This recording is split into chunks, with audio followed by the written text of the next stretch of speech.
It's sometimes a mistake because really the best opinion for you to give is the one that is the easiest to explain and that you can show the best language to the examiner.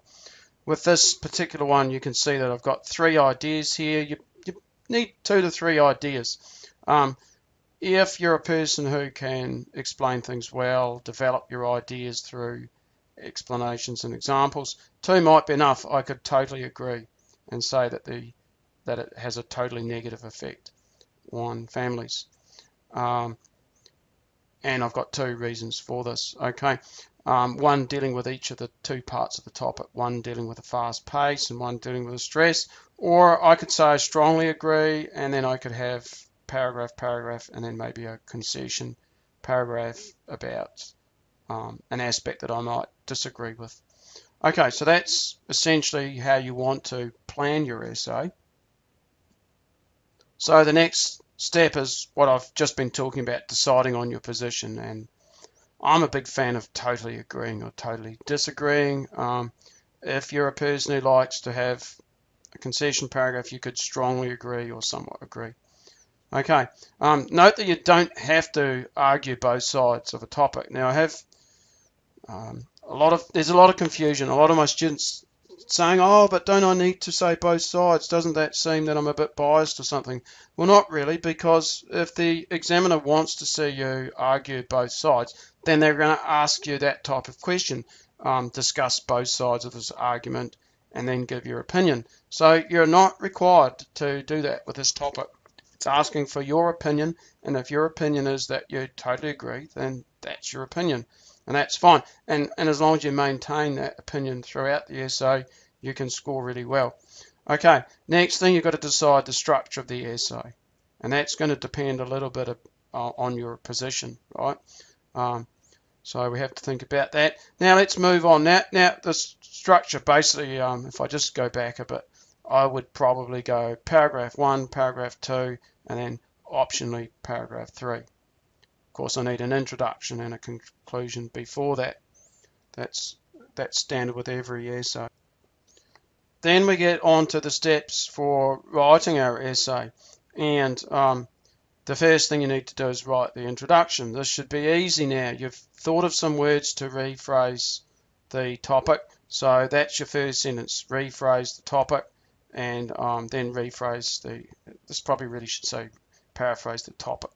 So we rephrase the topic here, okay? Maybe something like this. So originally it was some people believe that fast pace and stress of modern life is having a negative effect on families.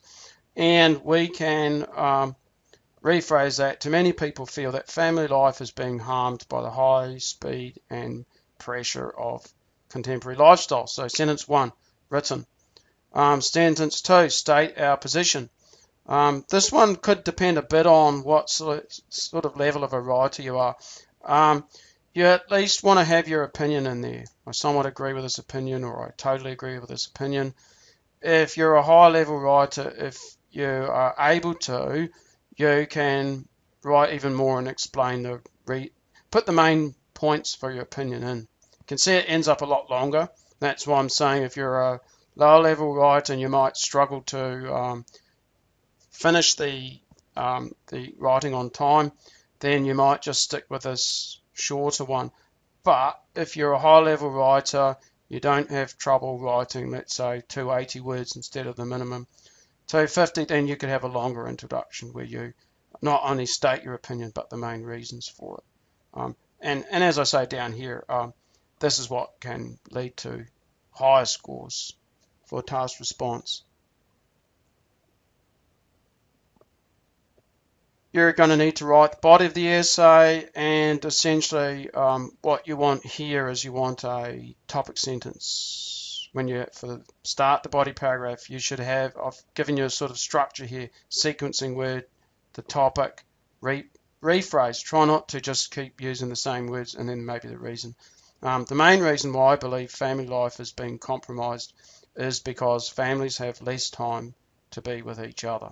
Okay, so this one's going to be we can see that it's negative against family life and less time, and this is going to be responding to the part about the high speed of life and talking about how people don't have time to be together as families. Then we need to support our topic sentence. We can do this by explaining, by clarifying what we've written in the topic sentence. We can add some details to what we've written, details about how the family life has been compromised, or we could give an example that illustrates it. For example, my father works over 60 hours, and so he has less and less time to be with his family or to be with us. You could give a personal example, or you could give an example of another family if you wanted to.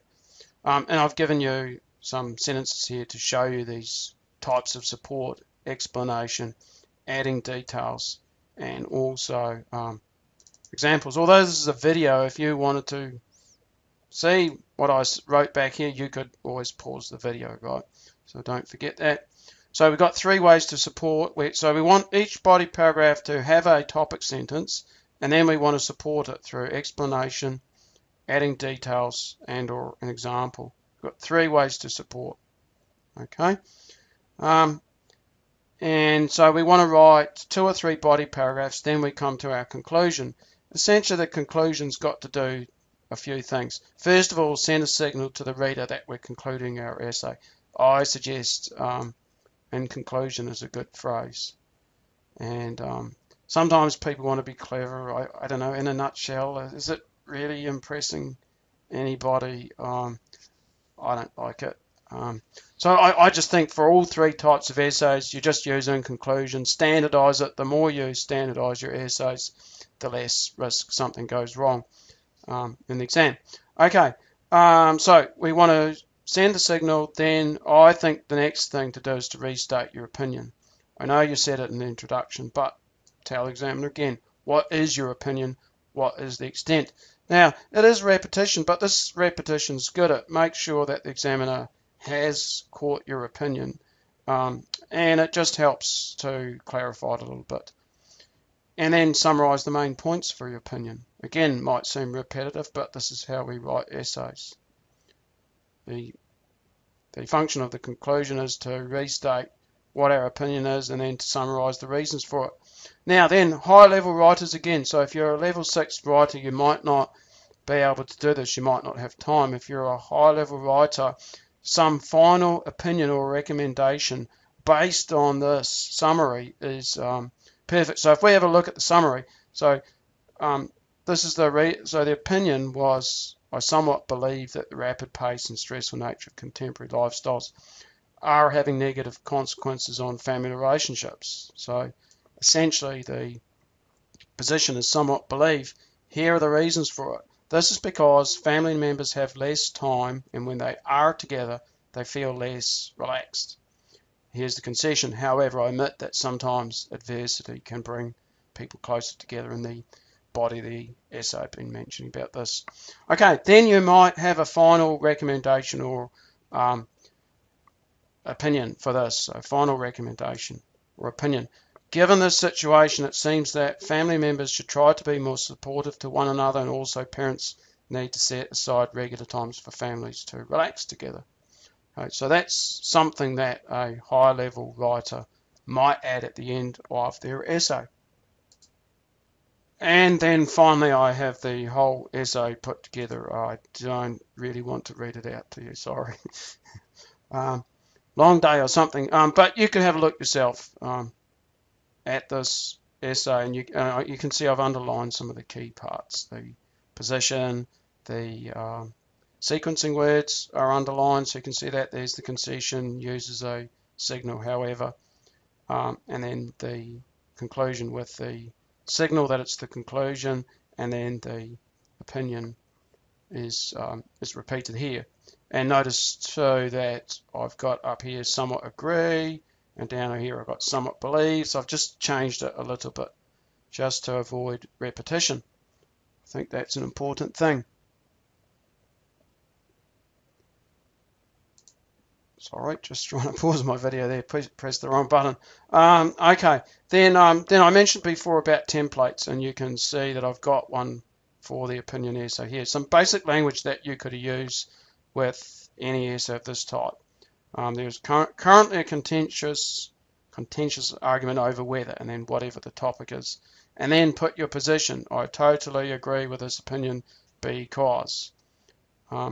If you're a weaker level writer, I strongly, totally recommend that you try and totally agree with something or disagree with it, rather than having a somewhat. The concessions are difficult, and if you get it wrong, it can really make a mess of your essay. That's why I've got this template kind of based off this, because I think these templates are mostly for weak level writers or for high level writers, just to get some ideas about how they might state things. Okay, and then we've got our topic sentences, keywords we can use in topic sentences, and then some keywords that we can use in our concluding paragraph. Then finally, I've got an essay written using this template with parts from the template underlined. It doesn't form a huge part of this essay because it's actually quite tricky to write a template that works with this type of essay.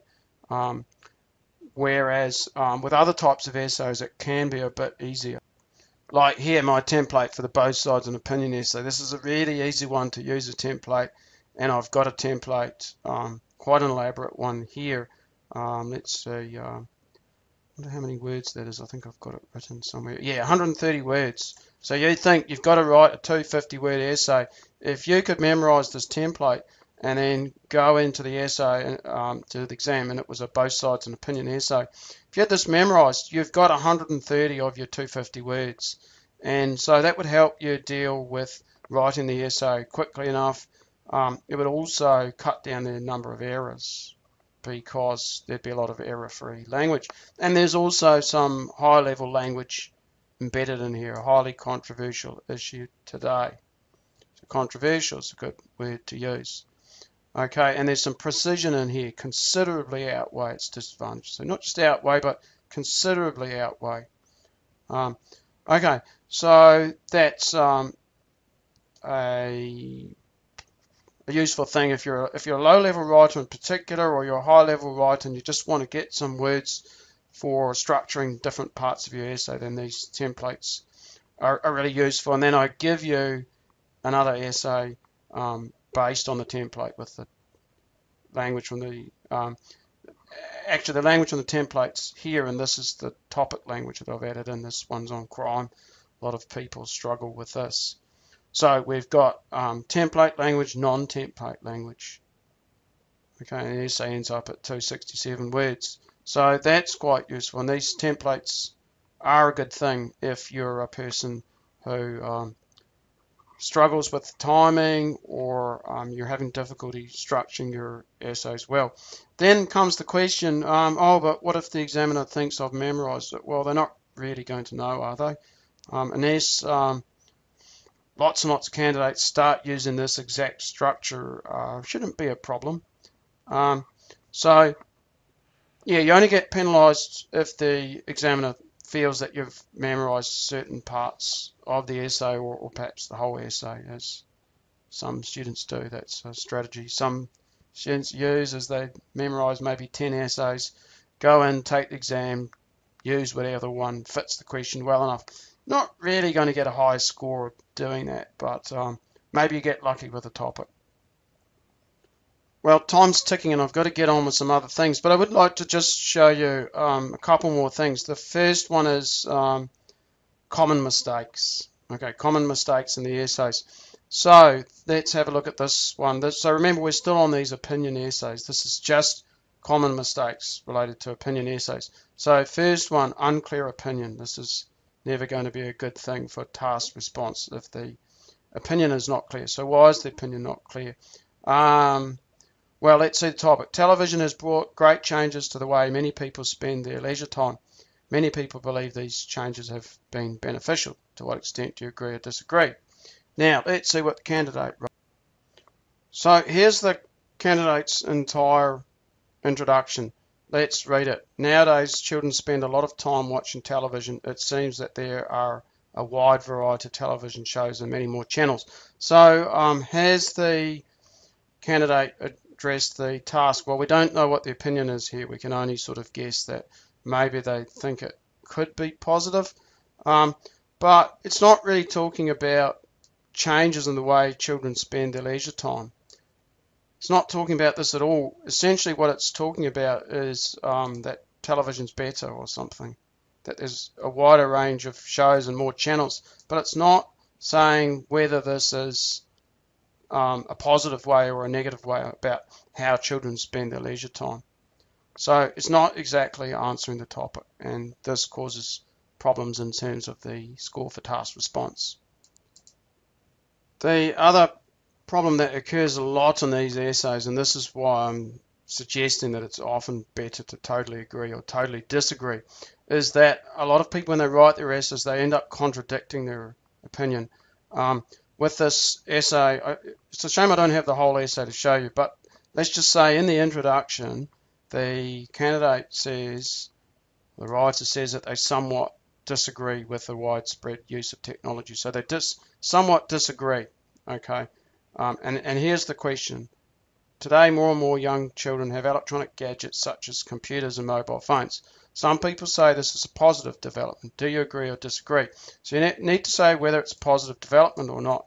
Now, in the introduction, the candidate says that it's not a positive development, that it's negative.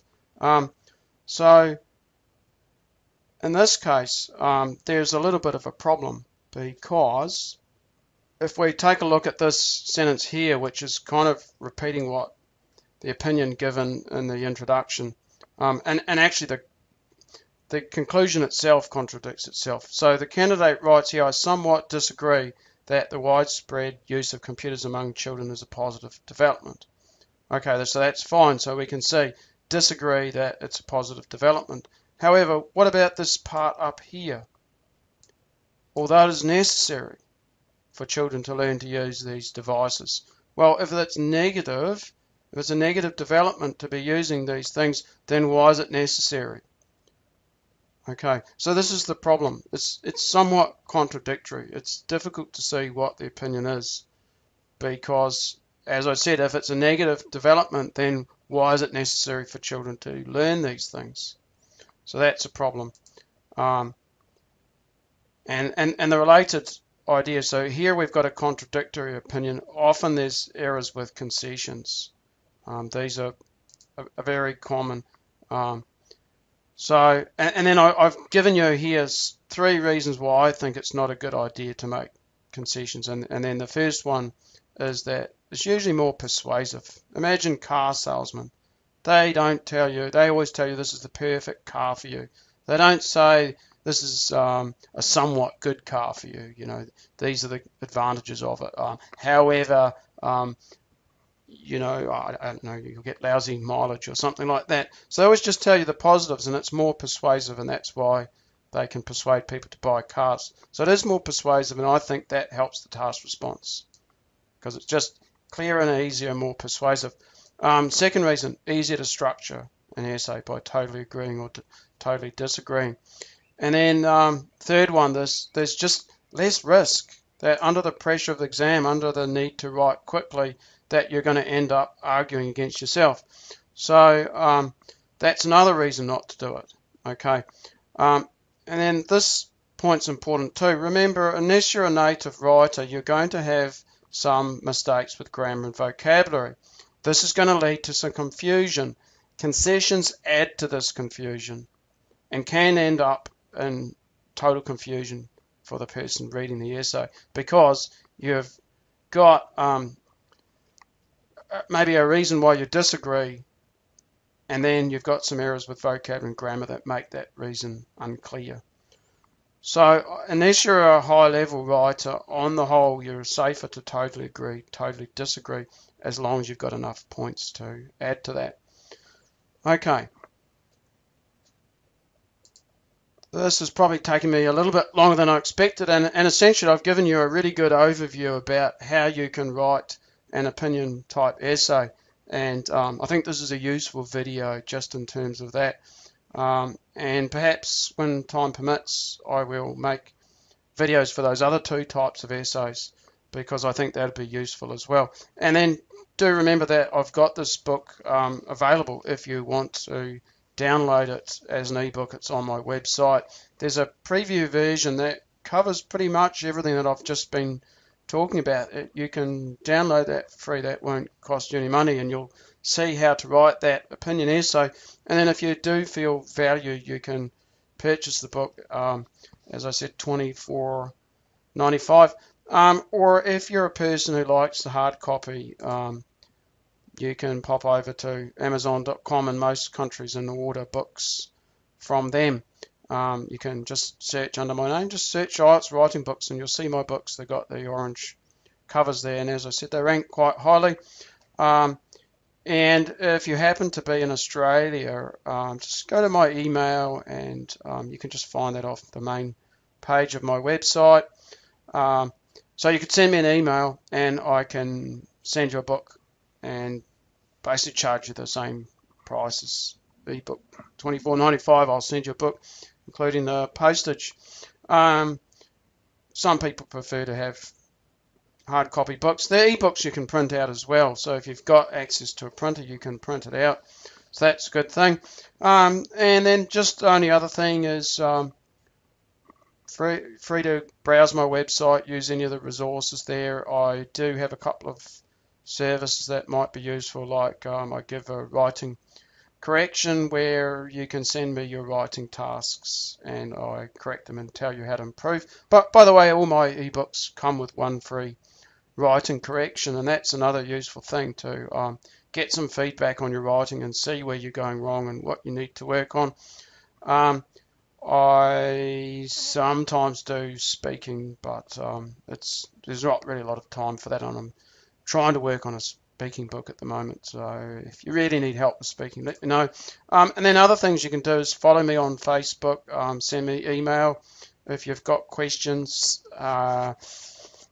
Got an idea to set up a forum, but everything takes time, and I'm a one-man band. So if you find anything not quite right with my video production, or sometimes there's little typos, or I know my website could look better, but I'm a one-man band, so-called. So I'm trying to be a teacher and run a website and Facebook and make videos and write ebooks, and it's a busy life. If you want to subscribe to me, I do have this little thingy here, and you put in your name if you want. Don't need to.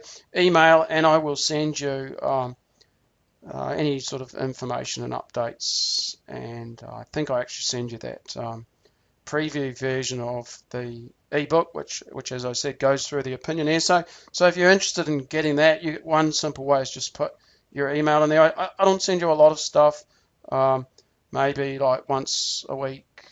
That's about it. I think getting something every day is a bit annoying, personally. So I don't send you too much stuff. And you can always unsubscribe as well, and I do not pass on your email addresses or anything like that. Not really doing this as a major enterprise, as you can see. I'm not got advertising and that sort of thing. I just want to help people out a bit with their IELTS exam, and just further my own interest as well by writing ebooks, that sort of thing. Hope this video was useful, and if you liked it, you can give it the thumbs up if you like, and you're welcome to ask comments. Oh, one final thing, that's the other sort of whole beauty of this thing of my ebooks, is that if you do buy my book and something's not clear, you can always send me an email and ask me a question. And I think that's quite a special thing, because most of the time you buy a book, and if something doesn't make sense, well, bad luck. So that's another benefit. If you do buy my book, welcome to send me email, and even if you don't, welcome to send me email, and I'll respond to them as soon as I can.